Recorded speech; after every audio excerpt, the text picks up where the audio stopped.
so much of what's going on relates to the drug crisis. So you'll have a news story about a random stabbing, and a couple days later, a cop will text me and say, drugs, obviously. And if we can help these people, we help clean up the streets in general, and we make our families safer. We bring back trust in the city. And then we can say, all right, we will invest in building beautiful buildings. We will invest in bringing jobs back to downtown. And that's what lets things flourish again.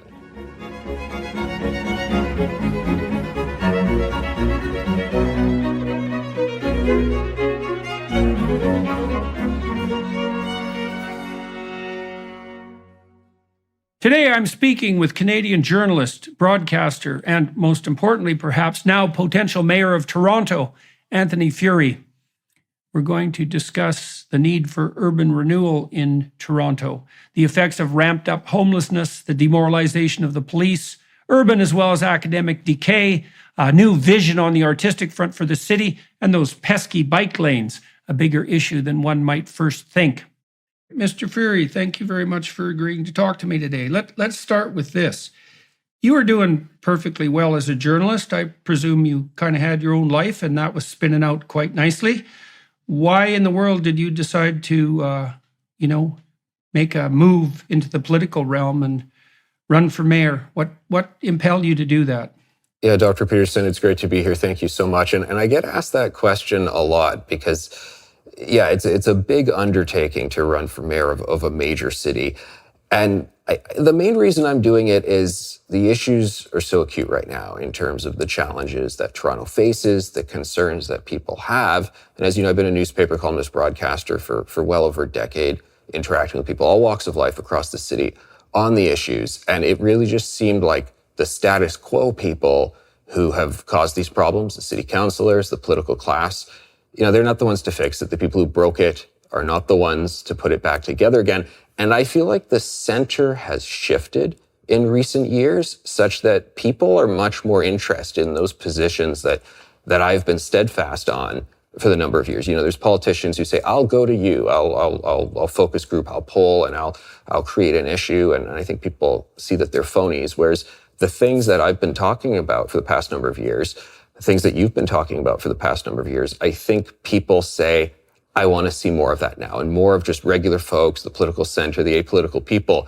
They want to talk about those things now. And that's what I'm putting forward right now. That's what I'm going to be fighting for. I mean, as you know well, Toronto is a city worth fighting for.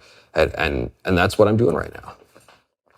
So what do you think, two questions then, what do you think are the issues that you just described that need to be addressed by, say, someone other than a member of the standard political class? What do you think those issues are? And also, one of the reasons I decided to do this podcast today, despite the fact that it's a local election in some sense, I mean, Toronto's a major urban center, obviously, is that I do have the feeling that the problems that are besetting Toronto are similar in nature to the problems that are besetting cities, say, all across North America and probably broadly across the Western and even the rest of the entire world. And so what do you think, what are the specific issues that you have been concentrating on as a journalist over the last few years that you particularly think need to be addressed in the course of this mayoralty campaign and then in your tenure as mayor, if that turns out? Yeah, and now that I've become a politician, I'm going to be really good at flipping the question around and moving to the generality, even though you asked for the specific. But the overarching generality is that they are the issues that it takes someone to be able to take the criticism of the mob to move forward on. Because I think so many of the issues that have led to the urban decay that a lot of our cities are facing right now are because there have been politicians who, because 10 or 20 people show up at City Hall kicking and screaming and call them bad names and say mean words to them, they cave on those issues. And what are those issues? They are obviously crime issues, law and order issues. And I think the general sense that politicians and cities have started focusing on things that are frills, things that only speak to these niche special interests that don't represent the interests of the regular folks, and that the core services that we rely on in our daily lives are not being tended to anymore. And that is the crisis of municipal government, local government, all across the Western Road right now. We feel that in Toronto when it comes to transportation. You just can't get around. Law and order. There's so much decay on our streets, violence on the subways, things that we have not seen in decades. And we talk about Vancouver, Seattle, LA, San Francisco, things happening on those streets. They are coming to Toronto, and a lot of people are really concerned. And again, a lot of apolitical, regular folks are concerned. And again, the center is shifting for the solutions people want to see in regards to that. The content I've created over the past year represents some of my best to date, as I've undertaken additional extensive exploration in today's most challenging topics and experienced a nice increment in production quality, courtesy of Daily Wire Plus. We all want you to benefit from the knowledge gained throughout this adventurous journey. I'm pleased to let you know that for a limited time, you're invited to access all my content with a 7-day free trial at Daily Wire Plus. This will provide you with full access to my new in-depth series on marriage, as well as guidance for creating a life vision, and my series exploring the book of Exodus. You'll also find there the complete library of all my podcasts and lectures. I have a plethora of new content in development that will be coming soon exclusively on Daily Wire Plus. Voices of reason and resistance are few and far between these strange days. Click on the link below if you want to learn more. And thank you for watching and listening.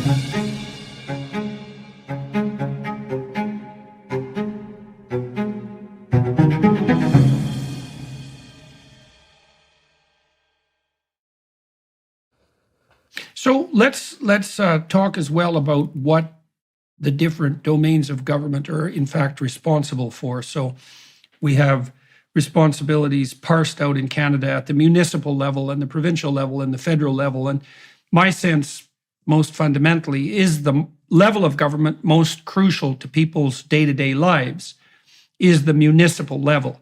It's also the level that is most difficult to get people interested in and involved in unless they're radicals, as you pointed out, and that gives them a disproportionate sway. So do you want to outline for people what the responsibilities of the municipality are and how the choice of mayor, let's say, is going to affect, well, the realities of their day-to-day lives? Yeah, and there's a saying that goes, all politics are local, because the things that do affect our daily lives are mostly at the local level.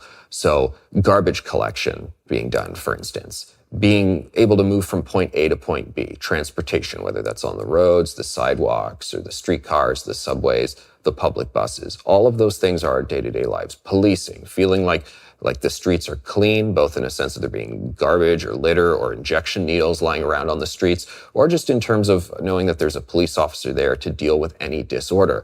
And you know, when I was reflecting on this very question, what is municipal government? What is local politics? As I was going into this race, I remembered back to my philosophy studies. And when you look at Plato and Aristotle, those guys didn't really know much about countries. Countries weren't much of a thing then. It was the city-state.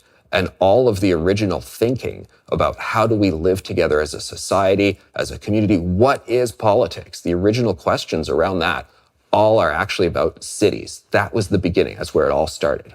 Yeah, well, in Toronto, let's go through these: garbage, transportation, crime, and policing.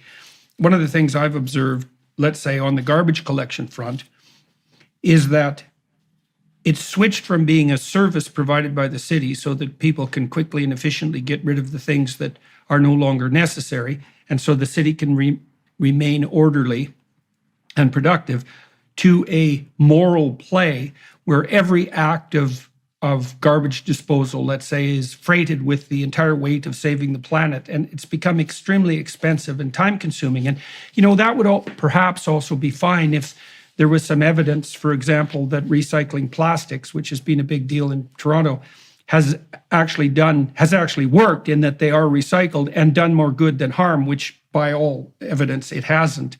And then on the transportation front, I started to notice probably 10 years ago that there was something weird going on in Toronto with regard to automobiles, because the city seemed to be going out of its way to make driving in Toronto as annoying as possible. And for a long time, I thought that was just stupidity and the consequence of falling sway to the radicals in the, I bike, therefore I'm saving the world crowd.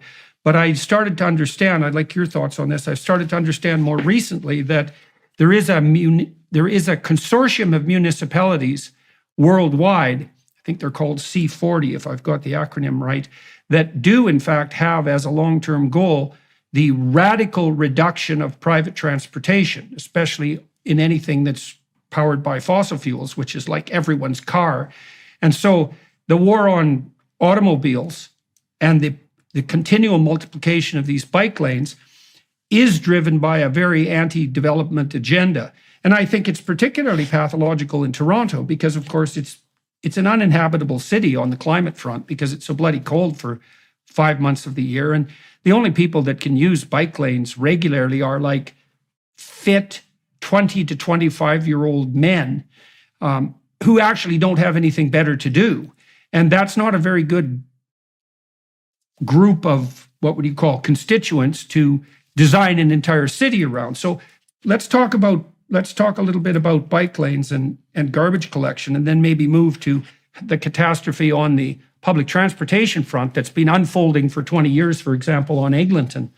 Yeah, and you know what, going back to my saying that all politics is local, I've also found that the things that can cause you the most controversy on the issues you discuss are surprisingly local. The comments you just made on bike lanes might prove to be the most controversial comments you've ever made, because that really gets people so irate. And I found that the bike lane discussion in Toronto is so polarizing because that small constituency of people who are really fixated on the bike lanes, oh boy, they hold it passionately. But the majority of people in Toronto say what you're saying, that we've had enough with this obsession with putting bike lanes on every major road. And I came out with a press conference announcement the other week saying no more bike lanes on major roads. Look, I like biking. I go out with my kids. We do it on non-arterial roads. So there's different side roads or roads that are adjacent to major roads where you could put a painted bike lane. But right now in Toronto, all of the bike lanes have these concrete block dividers where there's such rigidity, this sort of free-flowing flexibility. Oh, and they're beautiful too. They're absolutely beautiful. They've really done a great job on the aesthetics of the city to put up these bloody barriers that are totalitarian in their hideousness, and also those plastic tubes that obviously have a shelf life of about 6 months. They're as hideous as anything could possibly be. And everyone listening who isn't from Toronto, one of the things you need to know about Toronto is that the city's laid out on a grid. And so there are roads everywhere, like there are in Manhattan. It's a grid. And there's absolutely no reason whatsoever ever to put bike lanes on a major thoroughfare, because there are adjacent roads that are much underused, that are actually safer to bike on, that wouldn't interfere with traffic. Particularly because in Toronto, the traffic is routed already away from residential areas to centralized feeder streets that feed the whole city. And many of them now have bike lanes on them, which all that seems to do, especially in the winter when there are no bikes whatsoever in the lanes, all it seems to do is snarl up traffic. And, you know, unfortunately, that's a feature and not a bug, because the point is to make people so frustrated with their vehicles that they decide to abandon them. And that's an absolutely pathological, demonstration of policy, that the way you change people's behavior is by inconveniencing them and irritating them unnecessarily, while interfering with their economic productivity and driving polarization. You know, and that's the couldn't push. be a worse set of policies. That's absolutely the approach here, of course. People are very vocal about the idea that we want to limit people's choice. But there are videos that have gone viral on social media where you see when you have those concrete block bike lanes, it means you only have 2 vehicle lanes, so there's nowhere for the vehicles to go when an ambulance passes by. So lots of videos of an ambulance trying to get through, and then how do you make space for the ambulance if you've made those bike lanes so rigid? So I've announced that on some of the streets, we're going to have to tear up those posts you talk about to make room for vehicles to divert in any other situation. And some streets, we're just going to have to get rid of them entirely and put them on non-arterial roads. Look, we're all reasonable people, moderate folks. I mean, there's options for all this sort of stuff, but the idea you have to sort of jam it all into one thoroughfare there, take away the vehicular lanes. We're building a new subway line, and I announced the other week that on those streets where we got a major street, Queen Street, that's being shut down. And then there are other roads where obviously the traffic's going to spill over onto, and we have an entire lane taken up of a bike lane. We should open that up to vehicular traffic because then you can get transportation moving. For the 5 years construction of this subway line, which, to your point, January, February, March, which we pay many millions of dollars to actually clear the bike lanes in the winter when the ridership numbers are not zero, but they're pretty darn close to zero. They're a rounding error. I like knowing exactly where my meat comes from. And with Moink, I know it's coming from small family farms all across the country. Moink delivers grass-fed and grass-finished beef and lamb, pastured pork and chicken, and sustainable wild-caught Alaskan salmon straight to your door. Moink lets you choose the meat delivered in every box. Select an existing box or create your own. Set your delivery cadence and enjoy delicious meat. You can cancel anytime, but you won't want to. If you're not sure where to start, check out their standard box. It comes with a little bit of everything: chicken, ribeye, burgers, and steak. Moink is all about supporting the family farm. Think about it this way: 2% of Americans are farmers, but 100% of Americans eat. We need to show our support for the families that keep us well fed. After receiving my first Moink box, I was floored.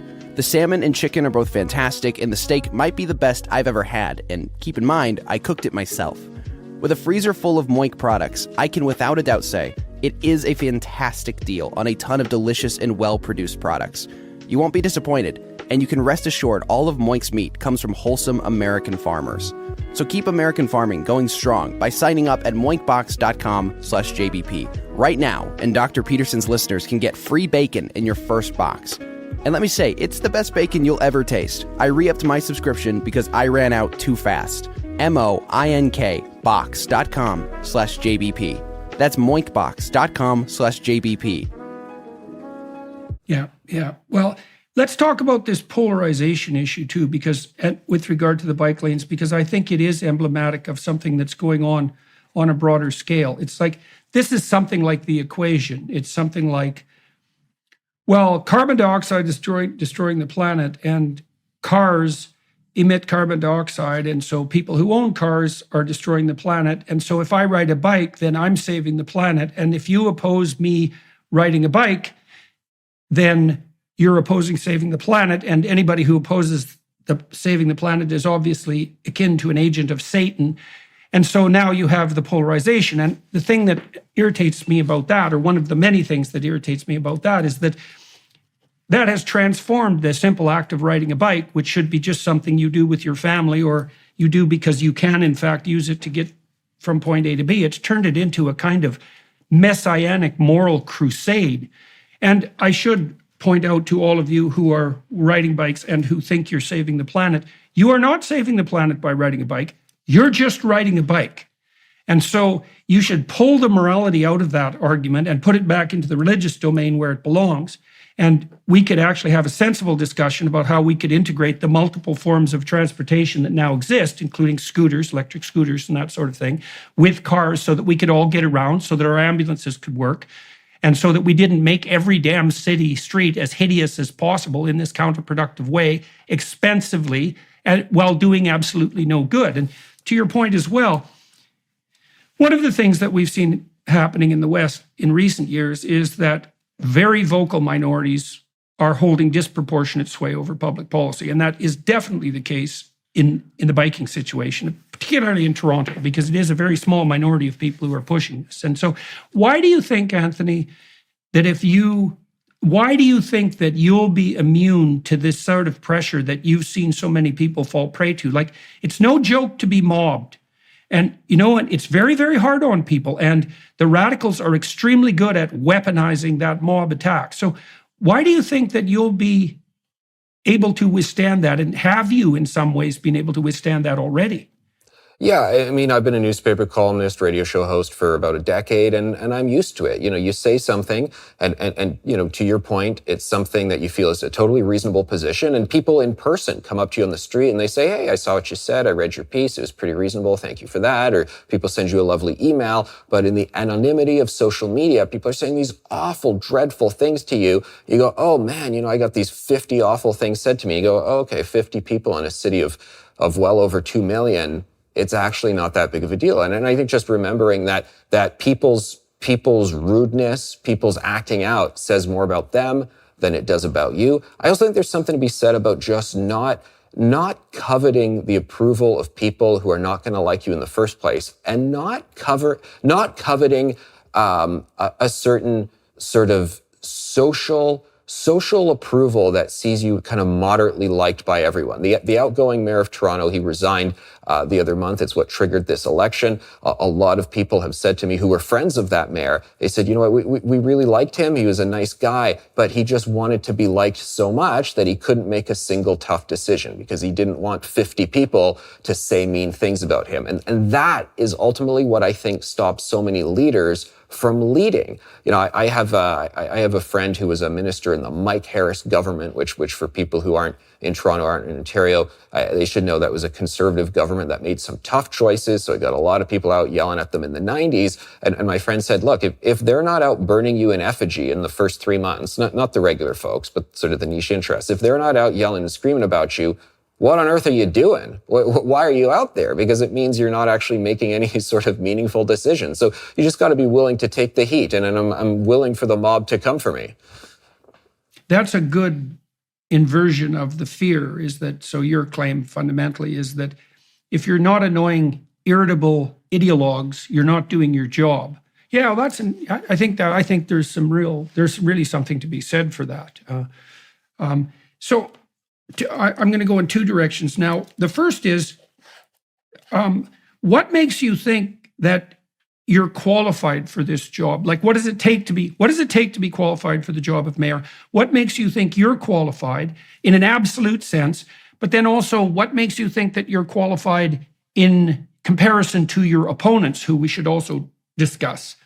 And to lay out the entire situation on the mayoralty race front. So why are you qualified to be mayor in an absolute sense to begin with, or why do you think you are?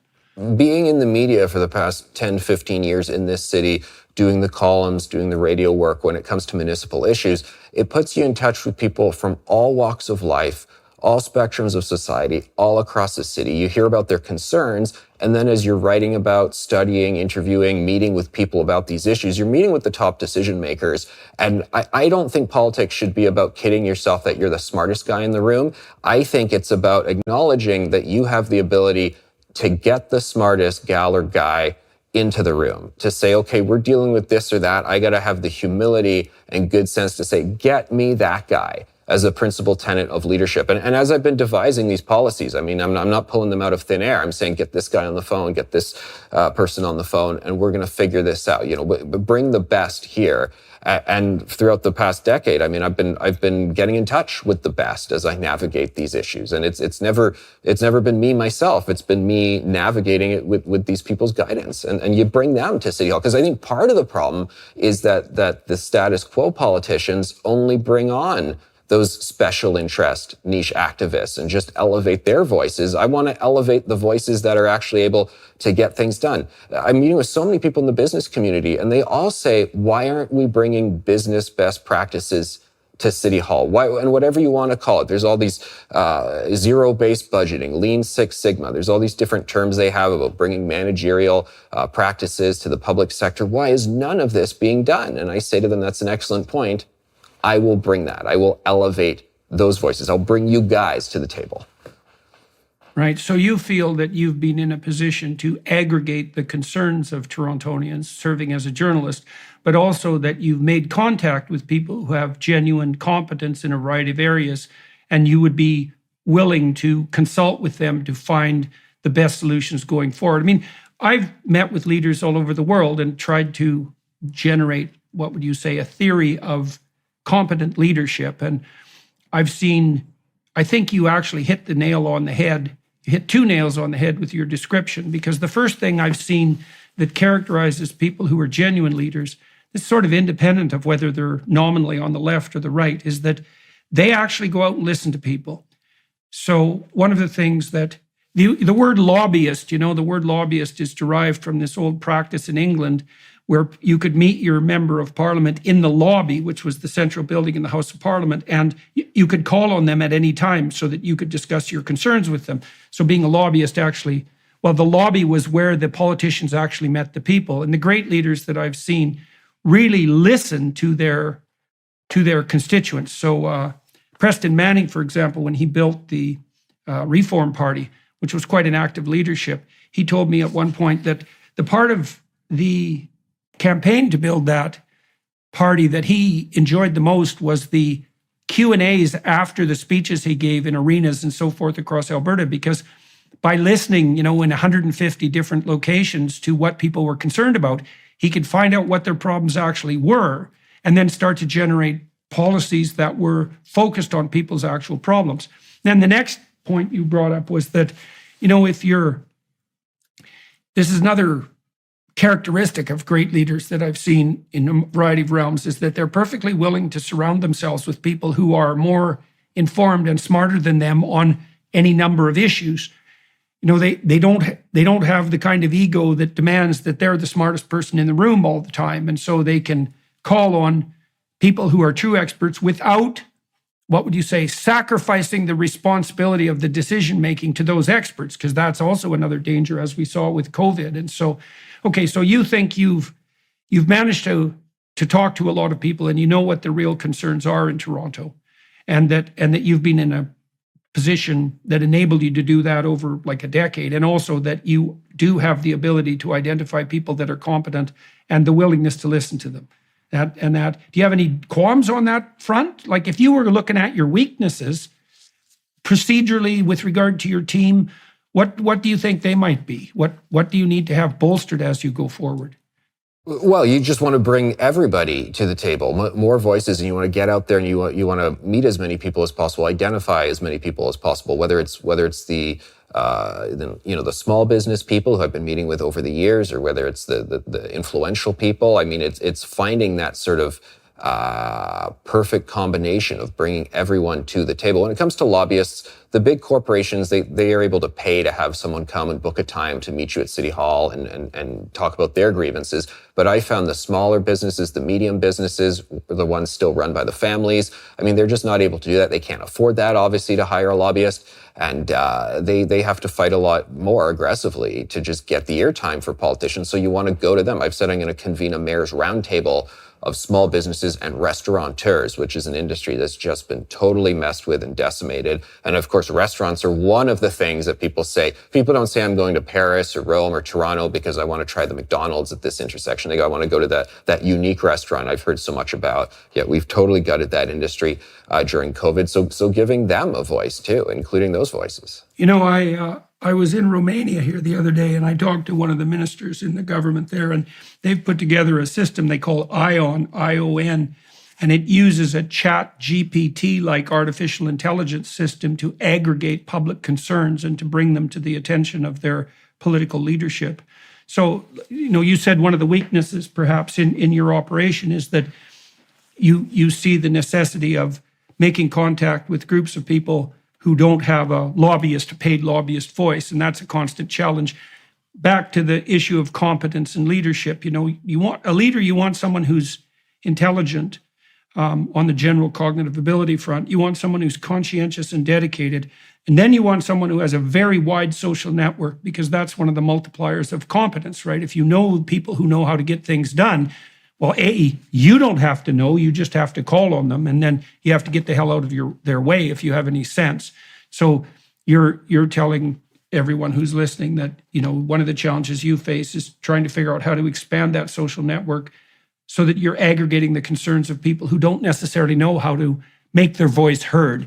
I think the restaurant example is a really good one, because, as you said, that's crucial to the kind of culture in a city that might bring in tourists, for example, and attract, and that's a major, what would you say, that's an increasingly major economic force, and something that Toronto would like to pride itself in being, a cultural center. And so, all right. So let's talk a little bit about your vision for the city. If Toronto was what it could be 5 years down the road or 10 years down the road, and you had a hand in determining that, how would the city change direction, and what might you see happening down the road on the city development side? I mean, we have the whole waterfront that's quite the catastrophic mess, although that seems to be improving. And there's lots of things about Toronto that work well. What would you like to see improved, and what would the city look like if it was really thriving? Yeah, and you got to start from the premise that you just love this city, you love everyone in it. It's a city worth fighting for, and you're going to throw your passions in it 100% to it. And the frustrations right now, the concerns, oh, we're slipping towards being like Seattle, San Francisco, awful videos of things happening in Vancouver, where you have a downtown that is increasingly in decay. It's being hollowed out. And the people who have taken over the streets are people who are just not doing well, and they need help. And well, some of them need incarceration, depending on what they're getting up to. And we really want to develop those places that are primed for beautification. You're right, talking about the waterfront areas where other cities have totally beautified them. And at the same time, you want to deal with those decay aspects. One thing that has been front and center to what I've been campaigning on is we have a lot of random attacks going on the streets of Toronto, on public transit. And that's why everybody is saying public safety is such a concern. They're nervous. People say, and it doesn't matter whether I'm meeting with the small shopkeeper or the executive, they say, my 13-year-old used to take the subway alone. I'm not letting it happen anymore. The subways are dirty, literally. There's people sleeping in them, camping on them. They smell of piss. People are just so unhappy with that. It never used to be that way. I had a carefree childhood, teenage years growing up in Toronto, and I was gallivanting all around town, and it was just great. So much of what's going on relates to the drug crisis. So you'll have a news story about a random stabbing, and a couple days later, a cop will text me and say, drugs, obviously. And we have this growing number of drug injection sites that is really enabling this. A compassionate society doesn't keep people on drugs. It helps gets them off of it. And I have found alarming stories about attempts by the city to create new injection sites called another name. I went to a public hearing where there's a senior center in North York, and they have some green space in front to do their Tai Chi and so on. And that green space, they're putting what they call modular housing for chronically homeless men. And you go, okay, what does that mean? And then they add, and there will be harm reduction on site. Oh, okay, you've actually explained what this is. You're going to create a drug injection site on the front lawn of a seniors complex, their only green space. Drug dealers are pretty smart people. They go to where the customers are. So obviously they're going to go to this site. It's going to be total decay. And that's why I have said, as mayor of Toronto, no more new drug injection sites. We're going to take the allocated resources. We're going to flip them into treatment centers to get these folks off of drugs. The goal should be to put these injection sites out of business, to phase them out. And we're helping these people reclaim their lives, because I've been speaking to parents who are so worried about their kids on the street, who are just in violence. They're being arrested. They're hurting themselves. They're hurting other people. They want them off of it. And if we can help these people, we help clean up the streets in general, and we make our families safer. We bring back trust in the city. And then we can say, all right, we will invest in building beautiful buildings. We will invest in bringing jobs back to downtown. And that's what lets things flourish again. Yeah, well, it doesn't look like turning over municipal spaces to drug-addled homeless people and their dealers constitutes a move forward for anyone. I mean, the countries in Europe, like Portugal, that have liberalized their drug laws with some degree of success, have actually paired them. This is something that people in Vancouver, in particular, the politicians in Vancouver, haven't seemed to clue into one bit, is that Portugal, for example, didn't just decriminalize drug use. It also set up very stringent rules surrounding acceptable public behavior on the drug use front. And so the policy is something like, well, it isn't obvious that criminalization of drugs has proved to be a particularly successful social policy. But that doesn't mean that you get to, scream in a meth-induced rage and run toothless and naked down the street, right? Those aren't the same necessary policy. And what I have seen in Ontario in particular, this ominous tendency to presume that homeless people, so to speak, have a right to municipal territory by right of their, I don't know what, catastrophic disarray, and that it's incumbent on everyone to turn over our green spaces to people who are homeless, which is a preposterous notion, because it means that your misery now entitles you to real estate, and to public real estate, and to highly valuable public real estate at the expense of other people. And there's nothing in that policy that's the least bit sensible. There's certainly nothing in it that's compassionate as well, because from a psychological perspective, that looks a lot like enabling to me. If you make it easy for people to continue to destroy themselves, you're not doing them a favor, and you're certainly not some kind of hero. You're just putting forward bad policy because you're ignorant, because you want to feel good about yourself. And if you're doing that at the expense of municipal property that's valuable, the green spaces, for example, then, and making them unsafe, there isn't anything good in that for anyone.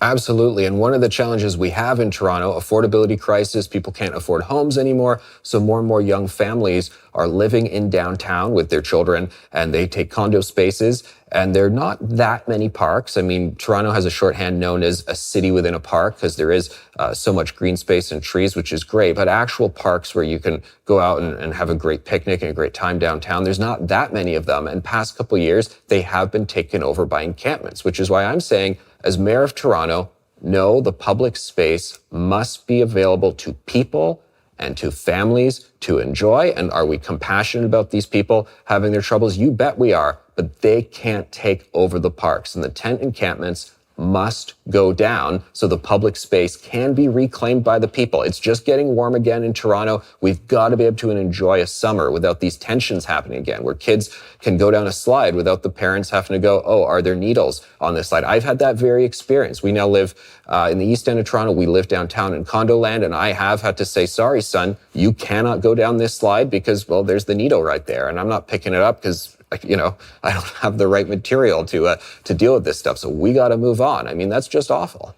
Yeah. So okay, let's talk about let's get down to the brass tacks on that front. I mean, when you say something like, well, we need to take the parks back from the encampments, how the hell are you going to do that? I mean, I'm imagining that. I think, well, if you want the woke mob to attack you in a very successful way, it seems to me that a media campaign showing the brutal hand of Anthony Furey oppressing the homeless in parks in Canada, that's a hell of a fine story. And I'm sure there's no shortage of narcissistic journalists that would go to town on that. It's like, we could take the example of a single park. How would you envision actually going about that?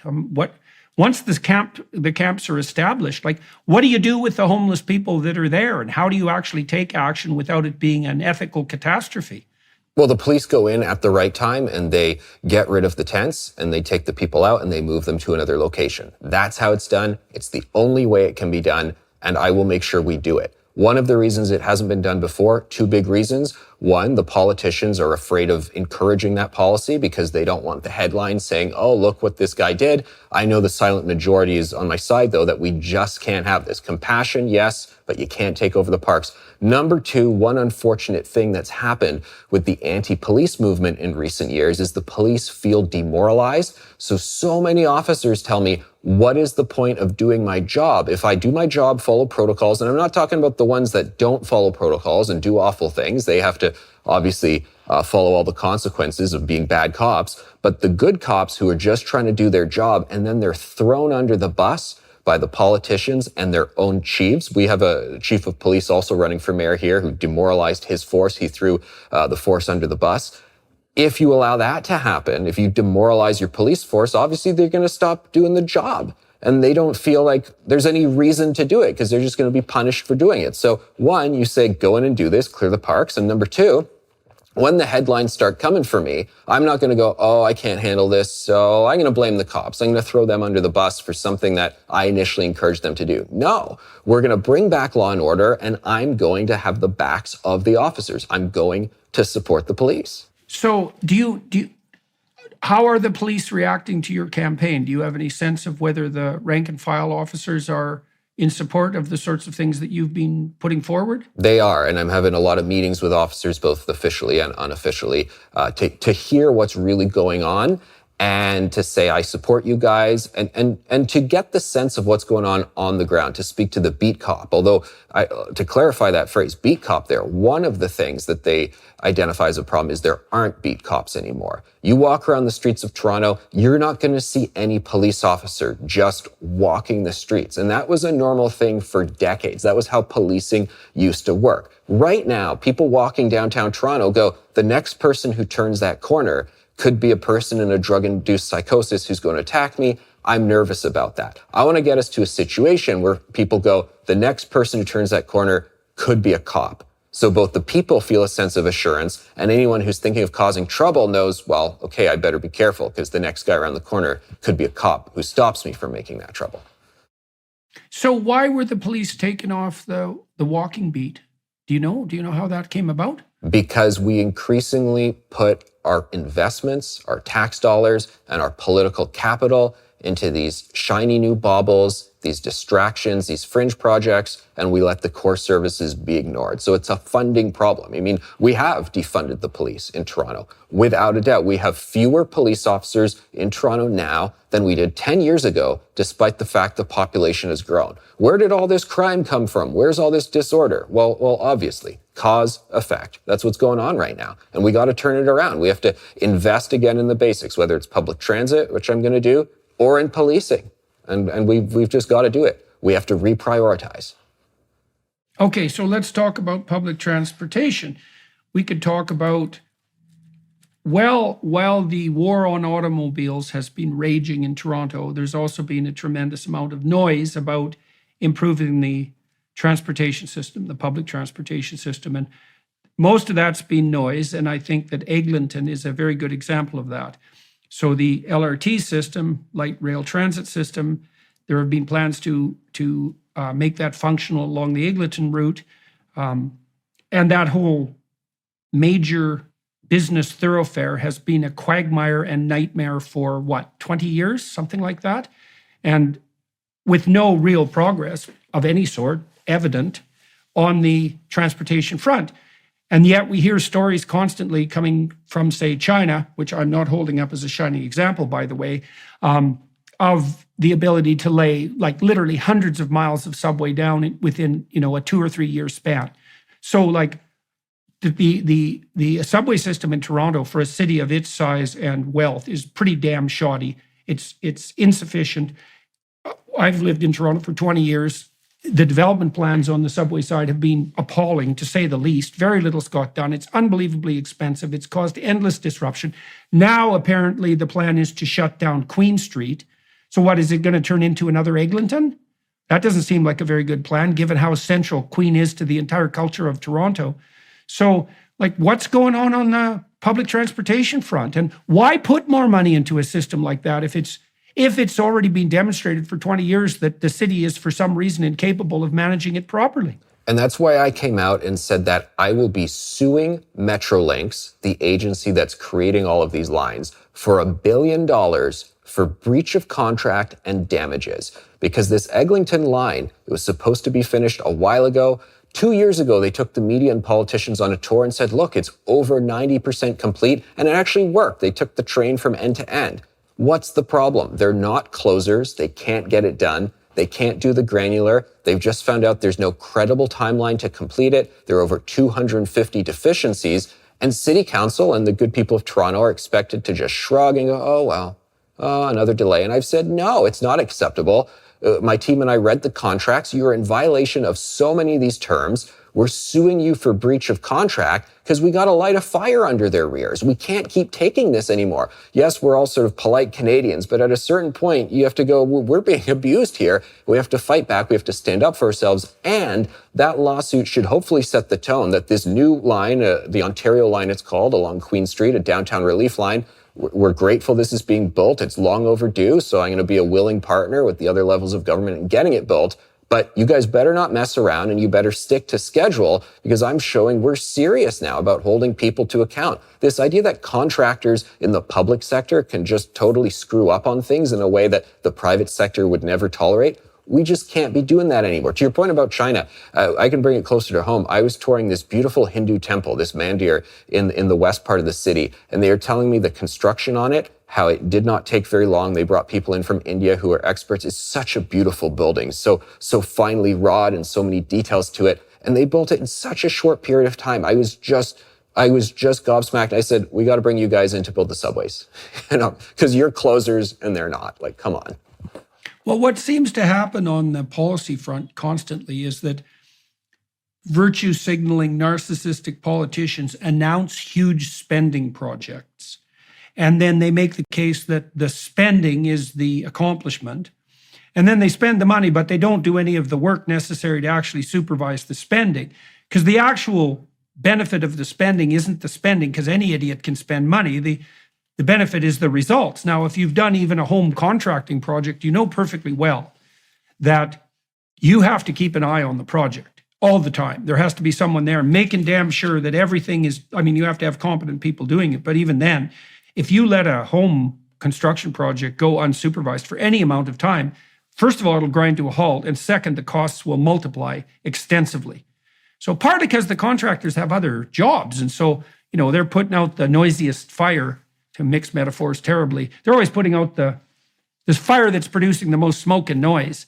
And so the same thing, it scales. The same thing happens on major league construction projects. And one of the questions that's burning for me is like, well, who the hell abdicated their responsibility on the Eglinton front? And I guess the other thing I'm curious about is, if I was a Eglinton business owner, I would have been inclined 10 years ago to go light a fire at City Hall. I mean, what's happened in Eglinton has destroyed the lives of many people over decades-long period. These are hardworking people who put a tremendous amount of money into their businesses, and they've just been screwed over in 15 different ways. Another example of the pathology of Canadian politeness. I mean, they shouldn't have been putting up with that at all. It's beyond belief, that traffic snarl and the mess that's been created there. And so what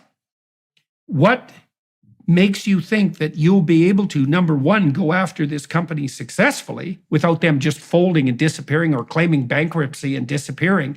And number two, to put in place people who actually have the expertise to supervise these projects so they'll actually be completed on time, particularly germane given that, the plan is to shut down Queen, which, strikes me, given the Eglinton example, as a pretty terrifying thing to undertake. Yeah, well, we've got to change the way we approach these issues. Your point about the home rental projects is so important. I remember a house that I had, we brought in some roofers and there was a major problem with it. And I said, look, guys, like you got to be held to account on this. And they wanted more money, even though it was their own ineptitude. And I remember at one point, one of the guys shrugging and saying, well, look, roofing is hard. I said, I know it's hard. That's why I didn't do it myself. That's why I hired someone who claims that they have 30 years experience and they're the experts in all of this. So it's all about holding the contractors to account. And right now the provincial government is trying to say to the city, oh, it's the contractors' problem. Okay, guys, manage the contractors because that's your sole job. And one of the interesting things in government is we have so many people paid really good six-figure salaries to not just do the job, but to outsource it and to manage the outsourcing. And it's like, guys, your $500K salary, you're not even doing the job. Your job is to manage the contractors. We should be expecting that from you. So part of this lawsuit that I want to get going here as soon as I get into the mayor's office is both. And I should say that $1 billion, I want to redistribute those funds in part to those businesses that you identify as being quite wrongly aggrieved and of course, losing some of their life savings over all of this. This is to reframe how we approach this and to reset who is the boss. Because right now, increasingly, I think in public sector contracts, people who get the contracts almost feel like they are the boss. So I want to reframe the way we approach it and that we can manage this very rigorously. We can demand excellence because part of the problem is we're just not demanding excellence and accountability. Yeah, well, it's obviously in the interests of crooked contractors to drag out a high-paying job as long as possible, especially if you can also combine that with not doing the work, which is a good way of saving costs. So the impetus for making these projects inefficient is absolutely clear, especially, like I said, if you're dealing with corrupt contractors. And so have you talked, I presume that you've talked to legal advisors about the advisability and practicality of such a lawsuit? What have they told you? And I mean, this isn't, as far as I can tell, this isn't common practice with regard to the relationships between municipal or provincial government and contractors, right? It doesn't generally degenerate into a $1 billion lawsuit. Like, what makes you think that you can go forward with this on legal grounds? Well, because you read through the contracts and it's glaringly obvious that they are in breach of contract on a number of fronts. So you proceed from that. And actually, I mean, you're right. But when it comes to dealing with the subway system, actually, the contractors are currently suing the provincial government over their own grievances. So it's like these guys, again, that the contractors think they run the show, they've actually commenced the lawsuits. And the city of Toronto is once again the passive player and the residents are just expected to take it. I want to get the city of Toronto in the game. I don't like endless litigation, but the contractors are the ones who almost have the greatest inertia. They got the biggest balls at the table right now. And again, we got to say, no, we're getting in the game too. We're the only ones not triggering legal action right now. So again, that just puts us on the defensive and we don't have a voice at the table. Right. Okay. Well, we've talked a fair bit about, some of the remediating some of the idiocies that currently plague Toronto, let's say on the bike lane front and the park front and the public transportation front. Might be fun for a bit to talk about what the city could look like. I mean, one of the things that's really struck me, I was in Montreal not so long ago, and Montreal's done a lovely job of revitalizing their old city and the waterfront.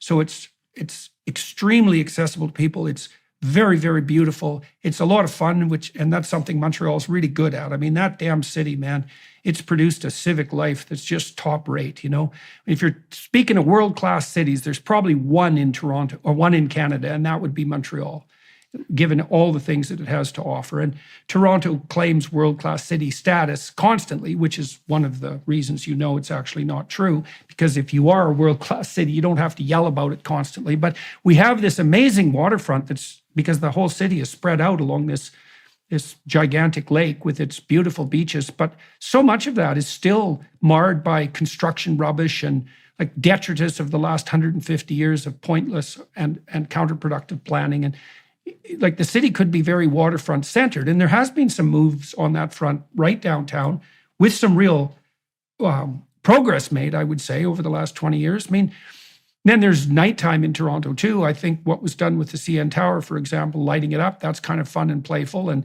many cities across the world have instituted these festivals of lights that make their cities really glow and dance at night. And like Toronto could be a real hopping place. It has the possibility for that. Very well developed waterfront and like a very exciting downtown and a cultural hub if that was handled intelligently. What do you see on the positive front for Toronto under your guidance as mayor?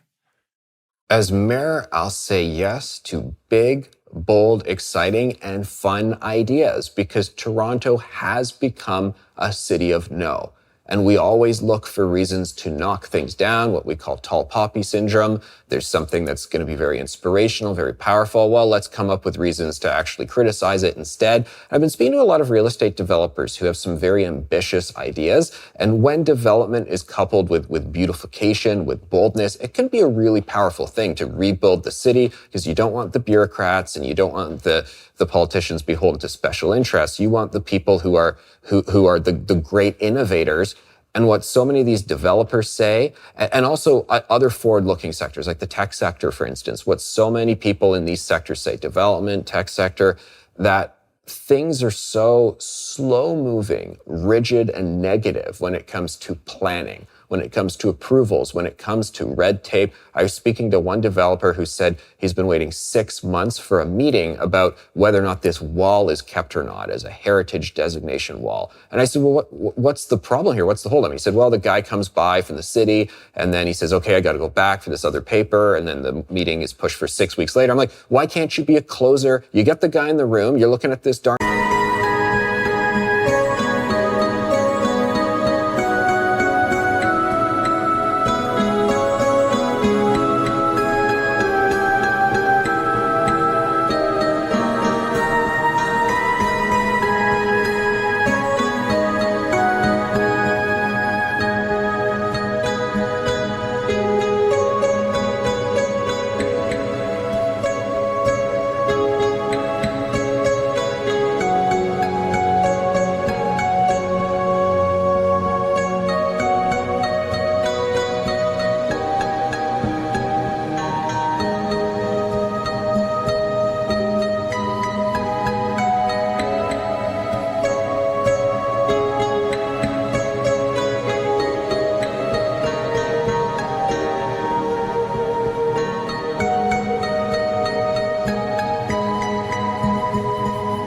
wall, yay or nay, and just close the deal right then and there. What's the problem? So you want to expedite all these things. It's almost like we're deliberately dragging our feet on all of this. If you want a beautiful city tomorrow, and we should have one yesterday, but if you want it tomorrow, you've got to start saying yes to things. And approval processes are so slow.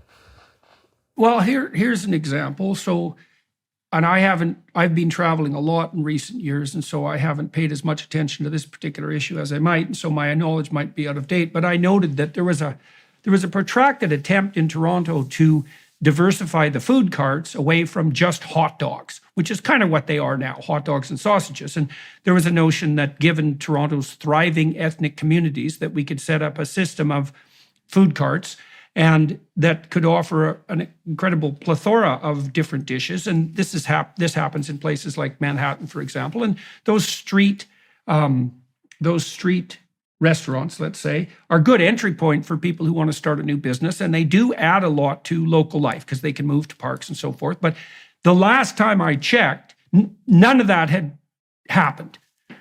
All the carts were still serving hot dogs, sausages, and French fries, essentially. And that much touted diversification of food cart hadn't occurred at all. It seemed to me a classic, very local and detailed example of that culture of no that permeates Toronto thinking. I saw a lot of that at the University of Toronto, for example. There was always 1,000 reasons why something interesting and exciting couldn't be done. Covered up with a patina of we celebrate excellence. It's like, yeah, I don't see much evidence of that, plenty evidence to the contrary. What's happened? Do you know what's happened on the food truck front? And do you think that's emblematic of the kind of problems that you've been describing? It is, and the issue has regressed. So the other year, we introduced something called Cafe TO, where because of COVID and indoor spaces were in lockdown, so they said, okay, we want to have more outdoor spaces, so we're going to expedite letting you have patios that are just on the sidewalks or even sometimes in the parking spaces there. We'll just let you turn it into a patio, so it would be like a Parisian experience, and great, awesome. So we did it. And then this year, they've decided, you know what, let's start charging. We let them do it for free. Let's charge them $3,000 for each one of these patios. You're like, why? What's going on here? Because it's a cash grab, because they realize we can do this. They started it. They've already put the outlay for it. Now we've got them. Let's get the $3,000 out and we'll bring in $20 million on all this, dinging them all. Hold on a second. This is it's a beautification measure. It gets the place jumping. It's brought in all this economic activity. So of course, how can we take something from them? How can we screw them over on the sly a little bit? And so many businesses are outraged. I came out in front of the cameras the other day. I said, no Cafe TO fees. I'm axing them. I'm getting rid of them. We shouldn't be in a situation where government wants to micromanage everything, stifle everything, and key to government, how can I get money out of this? How is this a revenue opportunity? And that's really concerning. And that plays into how they can't get the food truck game going and the general approach to any good thing that comes along. So when you're out talking to people now, tell me some of the stories that you've heard from people that are talking to you on a day-to-day basis that have struck you most deeply and that you regard as, say, pointing in an emblematic way to the problems that the city faces. I mean, you've been talking to people all over the place. And what's that been like and what have you learned? Well, like I said, everybody brings up the public safety issue. It doesn't matter where they are on the spectrum of society. One story I will never forget, a father knew my positions on the drug injection sites. His daughter has been all through the system in tragic ways. He told me completely sort of sober-faced, emotionless, his family story of the past couple of years. He spoke for about 20 minutes straight to tell his daughter's story. I was in tears at the end of it. And I was just hearing this story. I was not the father reliving it. It's still ongoing. It is an absolute tragedy what's going on in our streets in terms of enabling the drug culture. Obviously, there's so much violence, hospitalization. The girl had been pushed into sex trafficking and just horrendous details. And this is happening in people's daily lives. And yet, because we have a small number of activists who stand up and use buzzwords around harm reduction, we're just supposed to not say boo about this. We're supposed to accept it all. And I'm not going to, a very deeply human, emotional conversation with a father in pain, an ongoing pain for that family. And I'm not supposed to do anything about it because 20 people are going to hold up a placard with a rude word about me. Not cutting it. That the safety issues and the urban decay are so real. It is just dreadful. These videos coming out of Vancouver, Seattle, everyone says they're seeing that stuff on Instagram, on Twitter. They don't want to see Toronto go one step further in that direction. And my commitment to the people of Toronto, I've said as mayor of Toronto, I will stand strong on that stuff. We're going to clean up the streets or else we're just going to decay further. So would you regard that, like if you had to make another factor I've noted that characterizes leaders rather than pretenders, is that they actually have a list of priorities.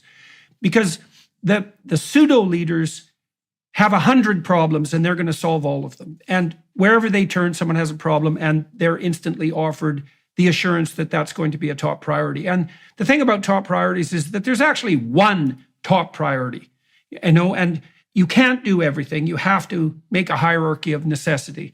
It's one of the reasons I like Bjorn Lomborg's work on the environmentalist front, for example, is he's rank ordered solutions according to cost benefit, for example. And so it sounds like that one of the primary priorities that you would have as leader is that it's public safety broadly. That includes cleaning up the parks. That includes making the subways safe. Is that your number one priority? How does that fit in with the idea of like beautification of Toronto and development of economic opportunity? Where do you see your priorities? How would that be laid out in your first, say, year of government? Public safety is 100% key. It's my main priority. Phasing out the drug injection sites, getting beat cops back on the streets so people feel like this city is something they can make beautiful again. They want to make beautiful again. They can build buildings here. People are going to buy those buildings, pay property tax, which gives us the funds to keep investing in things. Businesses say, I do want to reinvest in downtown because my employees feel like there's a place for them to live and a safe place for them to live, where they no longer want an exodus from both downtown and it's spilling out to other parts of Toronto as well. If you don't have public safety, if people don't want to be in the city, then it's a non-starter. And we got to bring law and order back. We got to bring back those assurances. Do you have any concerns about, well, I mean, one of the concerns, and I suppose it's a reasonable concern, is that if you are pushing a law and order platform, that you tilt the city towards excess policing, towards excess authoritarian, heavy-handed authoritarianism. And obviously that can be a problem because there can be too much policing. And as there was during the COVID era, let's say, the so-called pandemic of authoritarian virtue, what dangers do you see on the policing front? And do you have some sense of how you might ameliorate the concerns of people who are afraid of a more law and order approach? Yeah, and a couple years ago when people were taking to the streets across North America to protest the police more broadly, I never once said in my commentary, don't do those protests. Don't go out there and I've never said to anyone, don't protest, don't make your voice heard, because part of that experience was reminding police that their job is to serve and protect the people. They're hired by the people and they respond to the people's concerns. So there's a pressure valve moment where people want to get their thoughts out on the police and hold them to account. By all means, do it. The problem is what we did a few years ago is we threw the baby out with the bathwater. The pendulum just went bonkers in totally the wrong direction, defunded the police, demoralized the police, and detasked the police. That's a phrase officers use when they're speaking to me. Took away the things they do. So right now, I'm not particularly afraid of going in the wrong direction. I just want the pendulum to get back to normalcy right now. And so when the policemen say that they've been detasked, my suspicions that has something to do also with the removal of localized autonomy, right? I mean, policemen have to be able to make their own decisions at the micro level because, well, someone in a managerial position isn't on the ground and watching the situation. And individual policemen get thrown under the bus a lot for doing that. And obviously that's going to be demoralizing. And when you talk to policemen about their concerns about doing their job, what sort of things are they telling you that are interfering? What are they afraid of? Toronto has a broken windows problem where all the minor infractions are totally allowed. There is zero policing of minor infractions, and that sends the message that, well, why not do a major infraction? If no one cares about the little things, are they going to care about the big things? So the detasked means that there was a time when you'd call 911 or call the local division directly and you'd say, we have some graffiti here, or we have a guy causing a disorder problem. My house has been broken into. My car was stolen. You're increasingly redirected to this service 311, where an operator who's not at all connected with the police says, okay, sir, I'll take a note and maybe one day someone will get back to you. I'll give a very real example.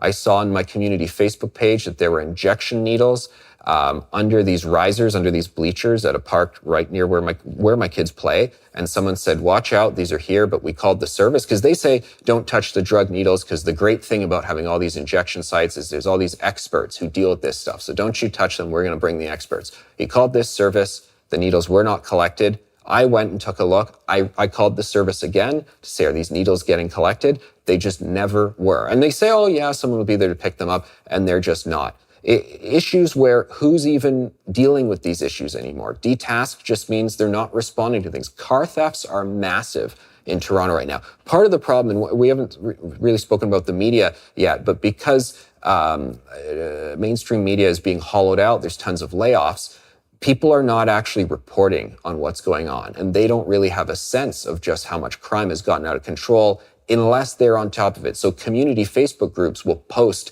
the news releases that are on the police website that talk about these sexual assaults, these stabbings, these robberies, and they get to people via their community hubs, but they're not in the news. So if you're not in those community safety Facebook pages, or if you're not talking to somebody who's had this stuff happen to them, you're oblivious to what's actually going on. And it is brutal right now, the volume of things.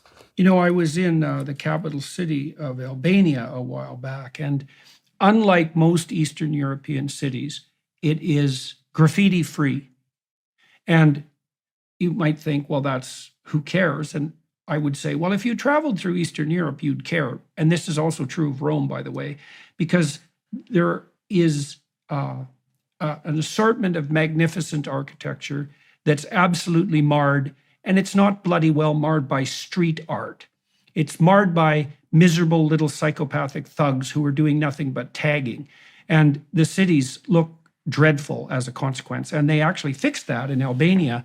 They had about 50 people to begin with tasked with going around and painting out the graffiti. But they started finding the graffiti artists, so-called, and they identified the small number of them that were actually talented and figured out how to use their talents in a more productive way. And so they've managed to reduce their graffiti removal team to one person. And the whole city is clear of this scourge. And it really is a scourge. And I think it is a broken window scourge, is that if tagging is allowed to go unaddressed, first of all, it adds to the general ugliness of the city. And that's demoralizing. It shows that the thugs can, manifest their psychopathic narcissism without any danger of being stopped. And that does encourage broader scale, social misbehavior and crime. And so, well, I've been trying to think through what processes might be necessary to bring a vision of, an artistically thriving but well-ordered society into being, and this idea of co-opting some of the people who are involved in these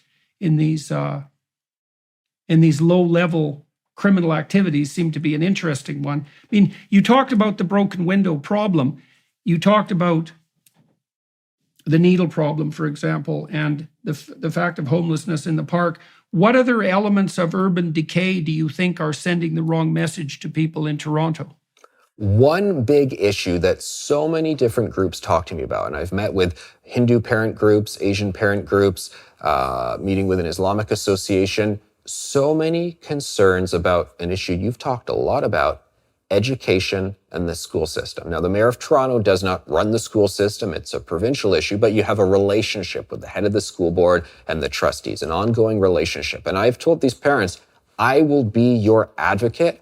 I will elevate your voices, because they are very concerned about the lack of academic excellence. Instead, there's a lot of advocacy, a lot of activism going on in the school system, and that schools have become zero consequence environments where the broken windows theory is almost being taught in the worst possible ways in the system. That as kids, there's zero consequences to things. My wife and I are always telling our kids, hurry up, you're going to be late for school. What are you doing? This is unacceptable. You can't show up to hockey late. You can't show up to class late. And yet there was a time when I was a kid when if you did that, well, there'd be a problem. It would be acknowledged that you let the team down, you've let the class down, maybe you have to go to the office, it's marked on a page, and now there's no consequences. So we're kind of saying, come on, guys. And then when it actually happens, and the couple times they are late, or the kid who's late every day, they go, Mom, Dad, why are you nagging us about this? This is clearly not a problem. It doesn't matter. You don't have to do all this. I don't have to remember to do my homework. If I don't do my homework, what are the consequences? Nobody cares if I don't do my homework. And I'm not blaming the teachers, or at least I'm not blaming all of them for this, because a lot of teachers tell me that this is a problem as well. The system just doesn't allow this to happen. Because again, going back to the policing, we reached a crossover point where principals, teachers, superintendents who did bring consequences to kids where they were needed, they were thrown under the bus by the politicians, by the senior bureaucrats. So we have this cascading problem at the education level as well. So why not, when you graduate from high school, or when you're in grade 10 and school lets out, why not go do tagging on people's private property? I mean, there's no signal that that's something one shouldn't be doing. Yeah, so that's part of a reflection of this broader social malaise, and also the increasing hyperdominance of the radical types who use this narcissistic compassion to twist things around. And so you got involved in municipal politics, and what has that done to your journalistic career at the moment? Like, what are you putting on the line to run this mayoralty campaign? I mean, if you win, obviously you're going to be mayor, but if you lose, what happens if you lose? What do you have waiting for you? Do you go back to your career in journalism? How does that work out? I'd like to think I have a lot waiting for me, because this has just been such an amazing experience. And I say, if you want to fall in love with the city of Toronto all over again and remember what you like about it, you run for mayor, because you just meet so many amazing people, and people open up their doors, they open up their hearts to you. So I think everything opens up when you just go around and you make those meaningful human connections. And I'll say, particularly coming out of a period where we weren't making human connections for a good 2 years. And as you know, Toronto was one of the most locked down jurisdictions in the world. To sort of reopen things and just sit down and have meaningful human connections, this has been such a great privilege for me. And I think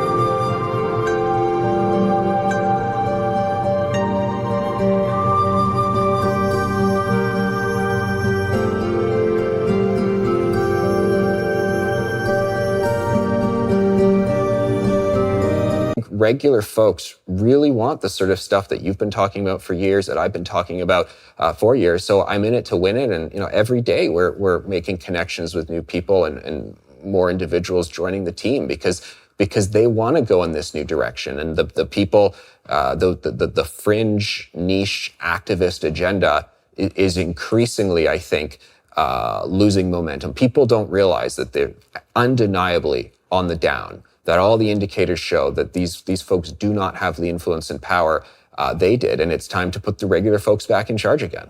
And we can do it. So, okay. So let's talk about that. You made 2 points. Then I'm going to ask you about the alternatives again to being mayor, let's say, because I'm interested in the price you pay for this. But you made the case. I've been talking to people in my audiences that, if they're concerned about what's going on in the political front, especially with regards to the more extreme activist types, that they should really think hard about involving themselves in the political process, because obviously something's wrong. And obviously, if people who are centrist and competent don't involve themselves, then people who are extreme and incompetent will take over. And so part of the rise of the woke nightmare is also the abdication of the competent. And so now you said, you got involved in this political campaign, and it's actually been really good for you. It's been heartening. It's made you more optimistic. And you said that it would be good for people to join the team. So maybe one of the things you could help people understand practically is if people wanted to be of service to your enterprise, say right now, what concrete steps could they take to do that? And then also, why should they do that? What would be useful and productive on their front for, taking the time and energy to involve themselves politically? So first of all, how would they do it? And then what might they learn and how might they develop for doing it? Thanks so much for the opportunity. So you can go to my website, furey.ca, Furey.ca. We're looking for people to obviously vote, to spread the word, to get involved as a volunteer, to commit whatever talents they may have. It's all about activating different networks, meeting with people, getting the word out. And obviously campaigns also cost money. So to make a contribution, which you can make at Furey.ca, and there is a rebate program where you actually get about 75% of your money back. After the election, they just write you a check back. It's how the system works right now. So I say, would you give me $75? And people say, oh, yes, I would. I say, oh, well, then could you give me $300? Because they're going to give you $225 back. So that's, you're only on the hook for the 75.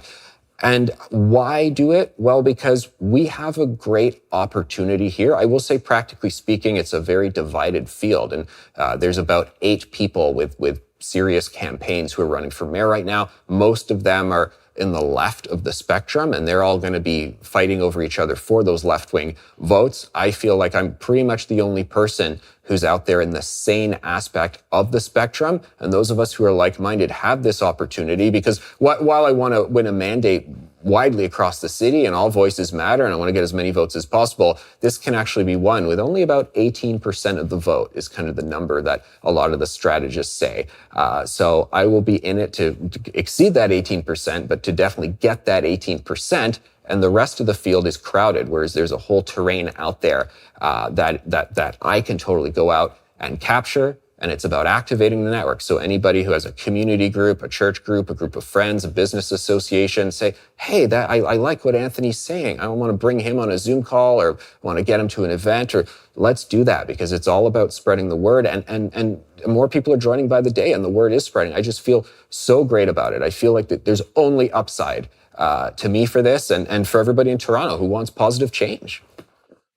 Okay, so I'm going to outline that in a very detailed way. So you can contribute financially and you can vote. Those would be kind of the entry level, what would you say, contributions, right? I should classify, so I don't run afoul of election laws here. Only people in Ontario can contribute, not just Torontonians, but everybody in Ontario. But people outside of Ontario aren't eligible to contribute. Right, okay, that's a good clarification. So you can vote, you can support it financially.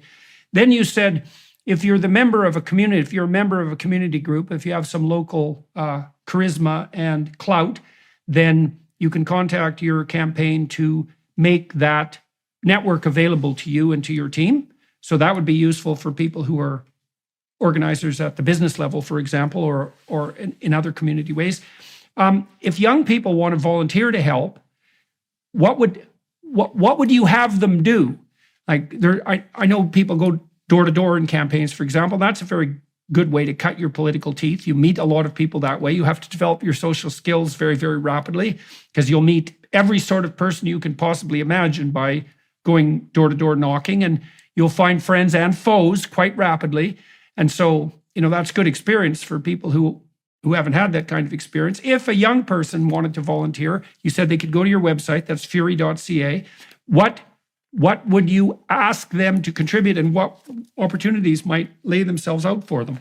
Yeah, and they can email me personally, Anthony@Furey.ca. The opportunities that we'd lay out is, you're right, the door knocking is just such a big part of it, whether it's just distributing flyers to people's houses to get the message out, or knocking on doors, making those meaningful connections, or we go to places like very large attended events or local farmers markets, and it is that human connection. And then that's what it's all about. Me saying, this is my vision, and also, what's your vision for the city? What are your thoughts? And you made an excellent point earlier on in our conversation, where if you hear the same thing from 10, 20, 100 people, you go, well, these folks are onto something, and there's a wisdom on the street. And part of the problem with the people in politics right now is they deny street wisdom. So it's people joining me to really make those positive connections with people all across the city, and to meet with people who you maybe otherwise wouldn't have met with, a neighborhood you don't always go to, or someone who you just normally wouldn't see. You go, wow. And the great thing, and one of the things that the social justice warriors get so wrong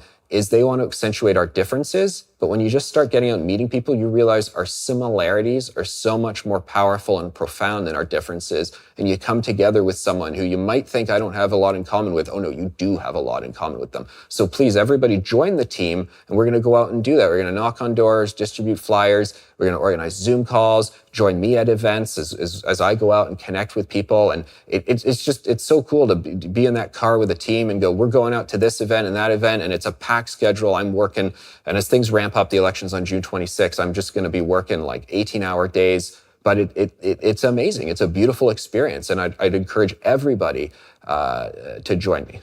Yeah, well, one of the things that young people who are listening might consider is that it's very useful as you attempt to make your way through life to improve your social skills, to improve your ability to talk to a wide variety of people and to listen to them, and to expand your social network. And you can do that with incredible rapidity by getting involved in a political campaign. You door knock, you're going to meet a lot of people than you met before in your life. You're going to get a lot sharper on your feet. And then if you're the least bit useful and reliable, then people who will at some point in principle have some access to opportunities are going to know who you are. And if you proved yourself useful, those doors are going to open like mad.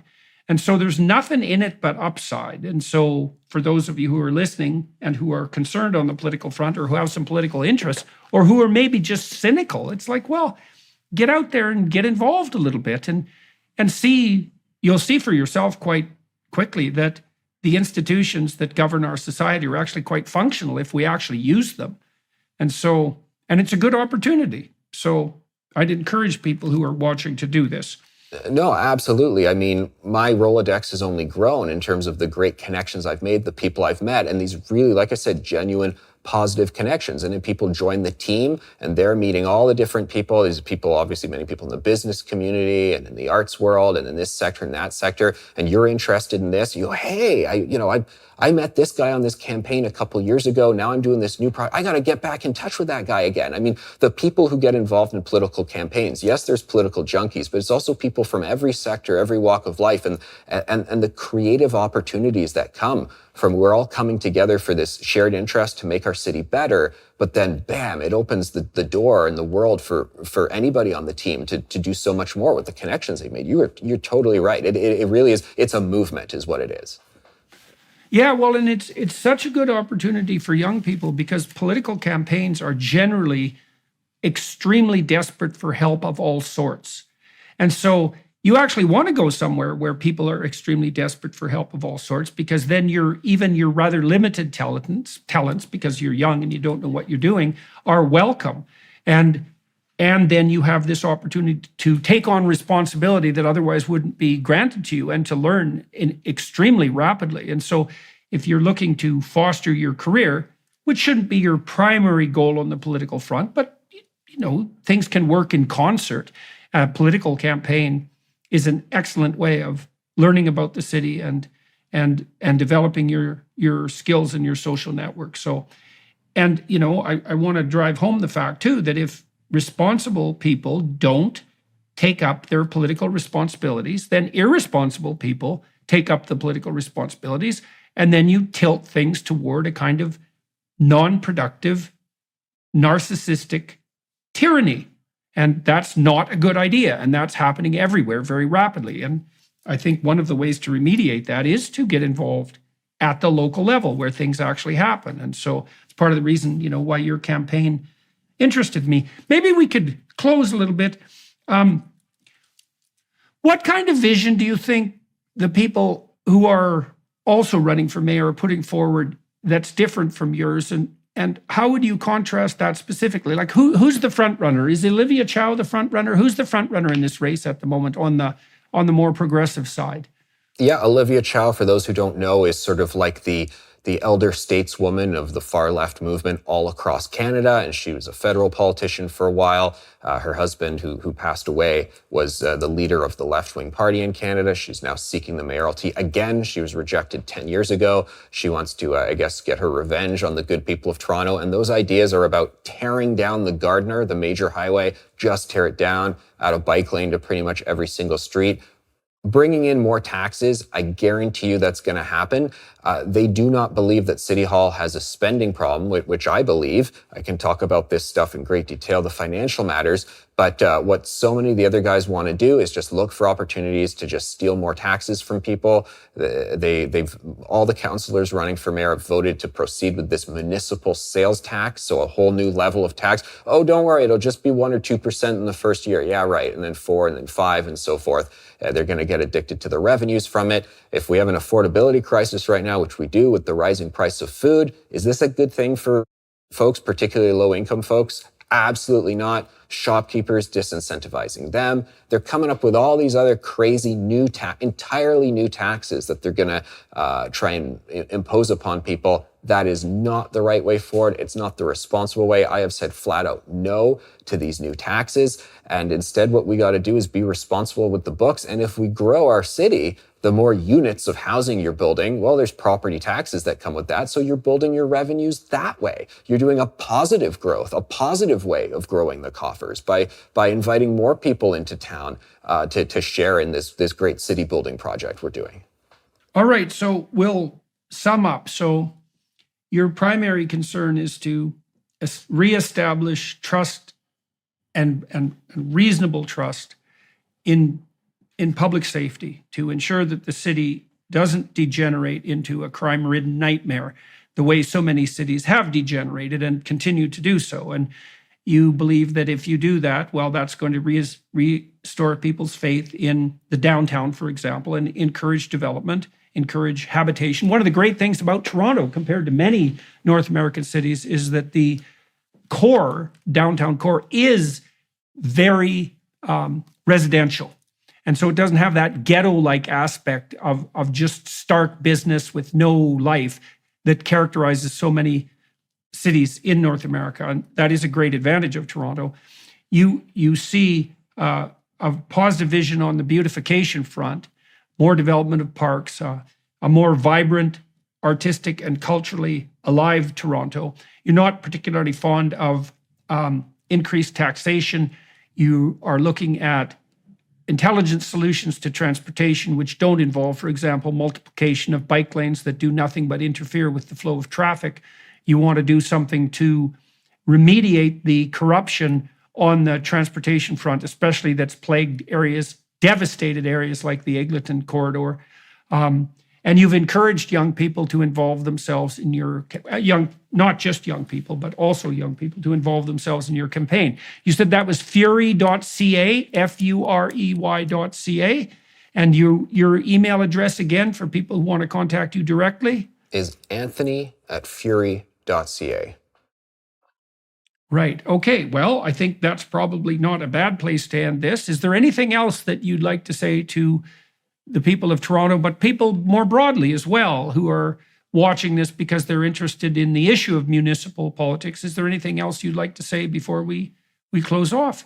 Yeah, thank you for the opportunity. All politics is local. We've got to take back our cities from this decay. It's happening in cities all across the Western world, all throughout North America. Toronto is a city worth fighting for, and on a number of fronts, the municipal issues, but advocating for parents' rights, the number of parents who come up and say, why are they sending grade 3s home with surveys asking, are you non-binary or not? People of all walks of life, all political backgrounds, left-wing parents, gay and lesbian parents are saying this stuff is bonkers, it's gone too far. And like I said at the outset, the center is shifting, and it's shifting in the direction of the sort of things that you and I have been talking about for years. So that's the opportunity, and that's the play here. And that's why I'm doing this and why I'm so passionate to become the next mayor of Toronto. All right. Well, we'll close with that. For everyone watching, listening, you know that many of you know that I spend an extra half an hour with the people that I talk to on the Daily Wire Plus platform. We'll talk about more autobiographical issues there. I'm interested in how Anthony's interests in journalism and in public policy more generally unfolded across time. So we'll address that and whatever other issues we feel are germane along the way. For all of you watching and listening on the YouTube platform, thank you very much for your time and attention. To the Daily Wire Plus people for facilitating this conversation, setting up the technical end, and the film crews who are involved in Toronto. And I'm in Thessaloniki, Greece, doing this video right now. Thank you to the film crew here for making this, well, flawlessly for putting this together flawlessly on the technical front. Much appreciated. Anthony, we'll continue to communicate. I'll be back in Toronto second week of June, and I'll be there for quite a while.